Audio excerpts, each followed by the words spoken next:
तो किचन 2023 में आज बन रही हैं बेहद आसान, खस्ता और मज़ेदार सी मीठी टिकिया। इसको मीठी पूरी भी कहते हैं। बनाना बहुत ही आसान है और जब तक दिल चाहे तब तक आप इसको बना के स्टोर कर सकते हैं लंबे अरसे तक। ये इसी तरीके से खस्ता और मज़ेदार रहती हैं। सारी टिप्स आज आपको दूंगी, तो फिर आइए रेसिपी को शुरू करते हैं। बिस्मिल्लाहिर्रहमानिर्रहीम। अस्सलाम वालेकुम and welcome back to my YouTube channel. मैं हूँ सिद्रा और आज बना रहे हैं मज़ेदार सी मीठी पूरी। तो इसको बनाने के लिए 1 कप मैदे का इस्तेमाल किया है, साथ ही ली है आधा कप सूजी, साथ ही ऐड कर देंगे इलायची। 2 इलायची को क्रश करके ऐड कर दिया है। चुटकी भर नमक शामिल करें और इसमें 1/4 कप सफ़ेद तिल शामिल कर दें।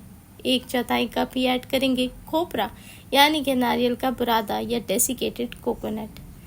अब इसके अंदर घर की आम पिसी हुई चीनी शामिल करेंगे 3/4 कप। मैंने पहले भी आपको इसकी रेसिपी शेयर की है, लेकिन वो थोड़ा सा डिटेल्ड प्रोसेस था। आज मैंने आपको इतना आसान और सिंपल तरीका बताया है जिससे हर कोई इसको मिनटों में बआसानी घर में तैयार कर सकता है। तो मीठी टिकिया बनाने के लिए अब साथ ही हमने शामिल कर दिया इसके अंदर घी। तो अगर आप चाहते हैं कि खस्ता और बहुत ही करारी सी मीठी टिकिया बने तो आपने इसको घी के अंदर ही बनाना है।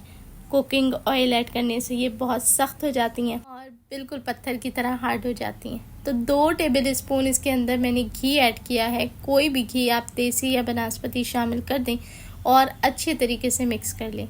इस तरीके से जब आप आटे को गूंदें और मिक्स करें तो इसके अंदर मुठ पड़नी चाहिए और घी एक बराबर सारी चीज़ों में डिवाइड हो जाना चाहिए। तो मैंने सारी ही चीज़ें बस एक साथ ऐड की हैं और थोड़ा सा पानी इसके अंदर ऐड करके इसे अच्छे से आपने मिक्स कर लेना है। और इस तरीके से शुरू में ये थोड़ा सा सॉफ्ट ही रहता है। तो अभी मैं इसको कवर कर दूंगी तकरीबन आधे से पौन घंटे तक के लिए। तो सूजी अच्छे से फूल जाएगी और सभी चीज़ें अच्छी तरीके से वेल कंबाइन हो जाएंगी। तो आप देखें कि तकरीबन 35 मिनट्स के लिए मैंने इसको छोड़ा था और यहाँ अब आप देखें कि जो डो है उसकी कंसिस्टेंसी टोटली चेंज हो गई है। अगर 35 मिनट्स के बाद भी आपका डो थोड़ा सा ढीला रहता है तो आप इसमें थोड़ा मैदा ऐड कर सकते हैं। मैंने भी जब इसको चेक किया था तो ये थोड़ा सा मुझे ढीला लगा था, तो मैंने इसके अंदर 1.5 चम्मच मैदा दोबारा ऐड किया था।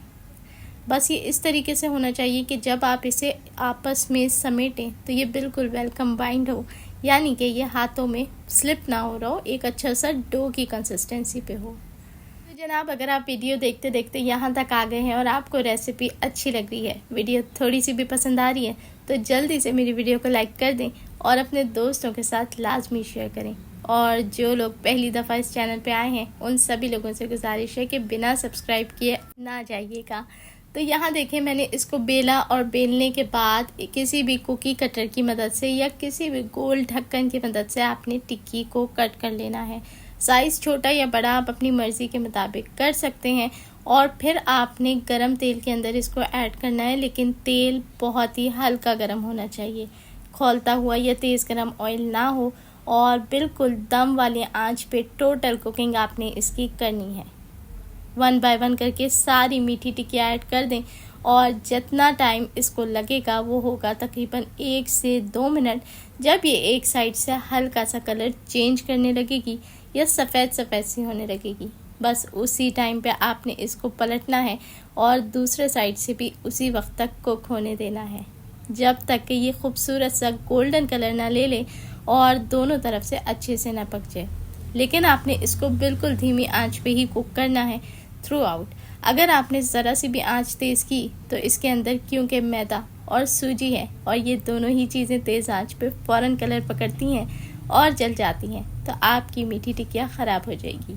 तो फ्राई करते टाइम ये बिल्कुल सॉफ्ट सी होती हैं, लेकिन जैसे ही इसको आप ऑयल से बाहर निकालेंगे और इसे हवा लगती है, ये फ़ौरन क्रिस्पी हो जाती हैं।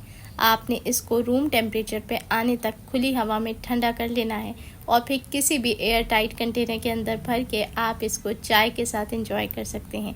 महीनों महीनों रखें, ये ख़राब नहीं होती, लेकिन इतने महीनों ये रुकती ही नहीं।